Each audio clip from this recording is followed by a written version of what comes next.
Aku tidak pernah membayangkan hidupku yang sederhana sebagai pria biasa akan berubah hanya karena satu keputusan nekat. Menikahi seorang wanita yang bahkan bukan dari negaraku. Seorang janda Arab, usia 35 tahun, dan sedang hamil besar. Semua orang menertawakanku. "Apa kamu gila? Itu bukan anakmu. Kamu cuma dimanfaatkan."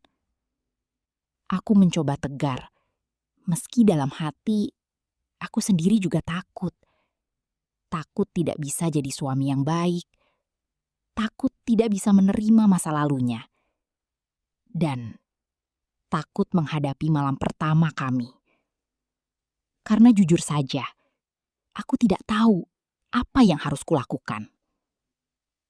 Namun malam itu, saat kami akhirnya berada dalam satu kamar, aku kaget. Bukan karena sesuatu yang aku bayangkan, tapi karena apa yang dia lakukan mengubah hidupku selamanya. Namaku Ardi. Hidupku sederhana. Kerja serabutan, tinggal di kontrakan kecil, dan jauh dari kata mapan. Aku bertemu dia di sebuah klinik kecil. Namanya Aisyah. Dia duduk sendirian. Perutnya sudah besar. Wajahnya cantik, tapi matanya penuh kesedihan. Awalnya aku tidak peduli. Tapi saat dia kesulitan berdiri, entah kenapa aku refleks menolongnya. Dari situ, kami mulai bicara. Bahasanya tidak terlalu lancar, tapi cukup untuk membuatku mengerti satu hal. Dia sendirian, di negara orang, tanpa keluarga. Dan yang lebih menyakitkan, suaminya telah meninggal beberapa bulan lalu. Sejak hari itu, aku sering membantunya. Antar ke dokter, belikan makanan, sekedar menemani. Aku tidak sadar. Rasa itu mulai tumbuh. Hari itu, dia menangis. Dia bilang visanya hampir habis, tidak punya siapa-siapa, tidak tahu harus kemana. Aku diam. Di kepalaku hanya ada satu pikiran. Kalau dia pergi, mungkin aku tidak akan pernah melihatnya lagi. Dan tanpa banyak berpikir, aku berkata, "Kalau kamu mau, menikahlah denganku." Dia kaget. Aku juga. Tapi entah kenapa, aku serius.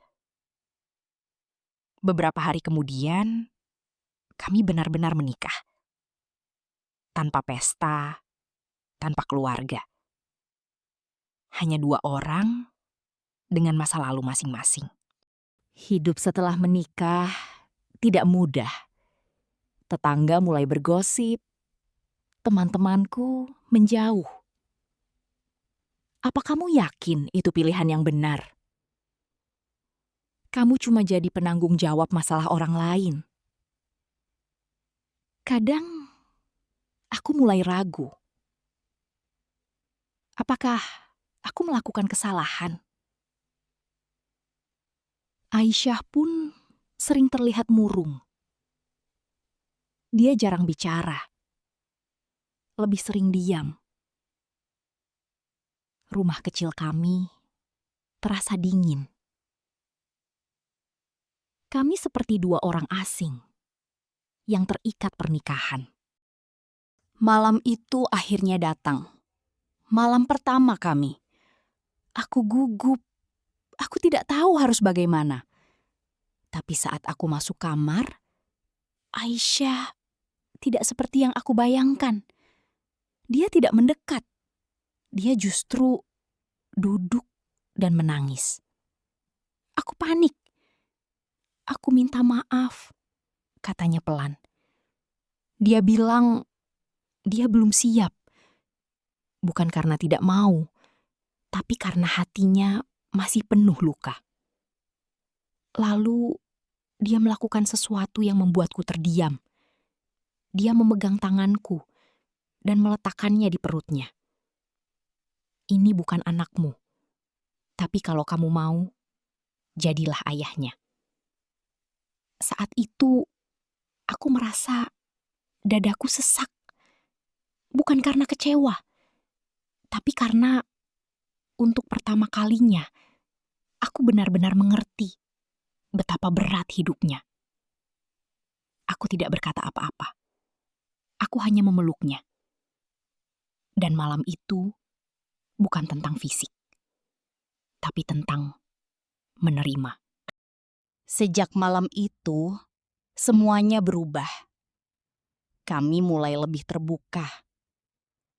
Aku mulai benar-benar memperlakukannya sebagai istri, bukan beban.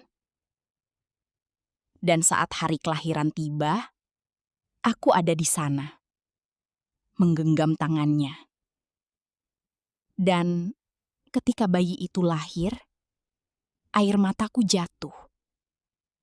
Bukan karena sedih, tapi karena aku merasa ini adalah keluargaku. Meski bukan darah dagingku, aku memilih untuk mencintainya. Dan Aisyah, untuk pertama kalinya sejak aku mengenalnya, dia tersenyum tanpa beban. Pesan moral. Kadang hidup mempertemukan kita dengan situasi yang tidak ideal. Dengan orang yang punya masa lalu, dengan tanggung jawab yang tidak kita rencanakan. Tapi cinta bukan tentang kesempurnaan. Cinta adalah memilih untuk tetap tinggal saat semua orang memilih pergi. Kalau hari itu aku memilih untuk pergi, mungkin aku tidak akan pernah tahu bagaimana rasanya benar-benar menjadi seseorang yang dibutuhkan. Hidupku memang tidak sempurna. Tapi sekarang, aku tidak sendiri. Aku punya istri dan seorang anak yang memanggilku ayah. Dan semua itu berawal dari satu keputusan gila yang dulu hampir aku sesali. Dan keluarga bukan selalu tentang darah, tapi tentang siapa yang mau bertahan dan saling menerima.